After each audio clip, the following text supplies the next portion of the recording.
Ester, capítulo 8. O decreto em favor dos judeus. Naquele mesmo dia, o rei Xerxes deu à rainha Ester a casa e os bens de Amã, o inimigo dos judeus.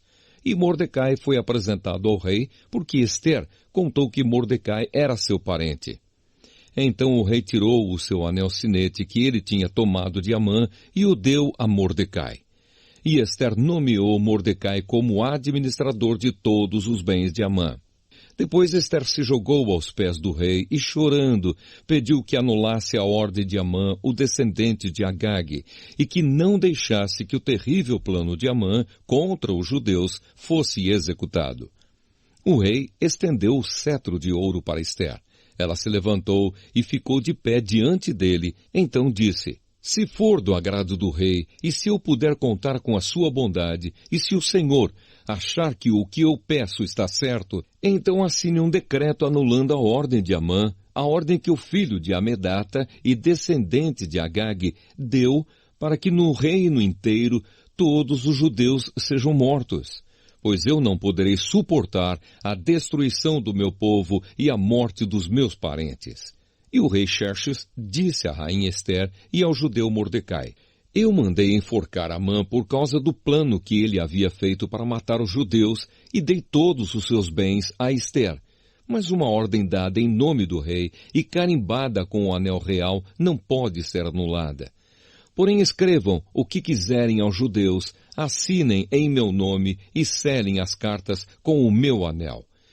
Isso aconteceu no dia 23 do terceiro mês, o mês de Sivã. Mordecai mandou chamar os secretários do rei e ditou um decreto aos judeus, aos representantes do rei, aos governadores das províncias e aos chefes dos vários povos em todas as províncias do reino, que eram 127 ao todo, e iam desde a Índia até a Etiópia. O decreto foi traduzido para todas as línguas faladas no reino, e cada tradução seguia a escrita usada em cada província. O decreto foi copiado também na língua e na escrita dos judeus. As cartas foram escritas em nome do rei, carimbadas com o anel real e levadas por mensageiros montados em cavalos, criados nas estrebarias do rei. Nas cartas, o rei dava autorização aos judeus de todas as cidades do reino para se organizarem e se defenderem contra qualquer ataque. Se homens armados de qualquer povo ou qualquer província do reino atacassem os judeus, estes podiam combatê-los e matá-los. Podiam acabar com todos os seus inimigos, até mesmo as mulheres e as crianças, e ficar com os seus bens. Em todas as províncias, os judeus tinham ordem para fazer isso no dia marcado para a matança, isto é, o dia 13 do 12º mês, o mês de Adar. Uma cópia da ordem do rei devia ser publicada como lei e ser lida em público em todas as províncias, para que no dia marcado os judeus estivessem prontos para se vingar dos seus inimigos. O rei deu a ordem, os mensageiros montaram cavalos ligeiros da estrebaria real e saíram depressa. O decreto foi lido em público também em Suzã, a capital.